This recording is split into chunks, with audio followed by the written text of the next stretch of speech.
The Voice of Hind Rajab was the very last film we saw at KIF this year. And honestly, I'm very glad this was the last one. Because I think it is physically impossible to watch any other film after experiencing something like this. Most films start to fade as you walk out of the theater, but this one follows you home. It sits heavy in your chest, making the idea of watching anything entertaining feel wrong. The Voice of Hind Rajab is one of, if not the best film of this year. Debarko is right, it will indeed stick you to your chairs and will not let you move even a finger on your body. The film is about Hind Rajab, a 6-year-old Palestinian girl who was on her way to escape from a to-be-bombed territory in Gaza, but her family was brutally killed in the car by Israeli tanks. But in that meantime, when her family was killed, where she was the only surviving member, she hid in the car and called the Palestine Red Crescent Society to rescue. Film is comprised of those real voice recordings of the girl intercut with the actors. This film made it to my very coveted list of I deeply respect this, but I will never watch it again. Like, it is a necessary document, but honestly, it is an agonizing watch, and I don't think this film could have been made any other way.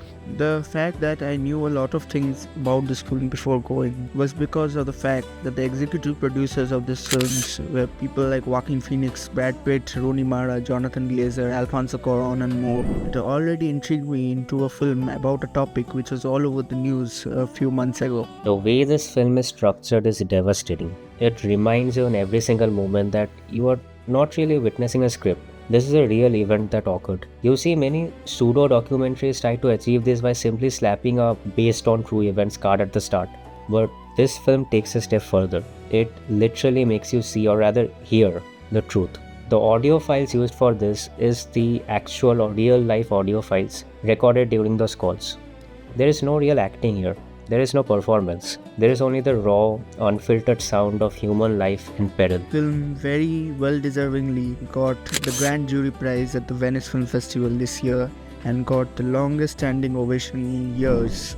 It got a 23-minute long standing ovation, and that was spectacular. However, in KIF, the audience was utterly silent after the film just because they didn't know what to do after how shaken film made them. I believe this story needs to be told because I don't know how humanity let this incident even happen. Hearing her voice and the sheer heaviness of the situation is absolutely not for the faint of heart. And I have to be honest with you, there were multiple points in this film that were so heavy, I physically wanted to stand up and walk out of the theater because I felt like I was getting sick. No, it wasn't boredom. It was the visceral physical reaction to the tragedy. It is an extremely draining experience to sit through, and I also believe that this is one of the most important films made in history. Everyone should watch this to bear witness. And this film is honestly unrateable. We won't critique the editing or the pacing because this is not a film. This is reality. If you like this video, also check out our review of Anna Marie Jessie's Palestine 36, which is Palestine's official submission to the Oscars and now made it to the Oscar shortlist. If you like the video, drop a like and subscribe to our channel.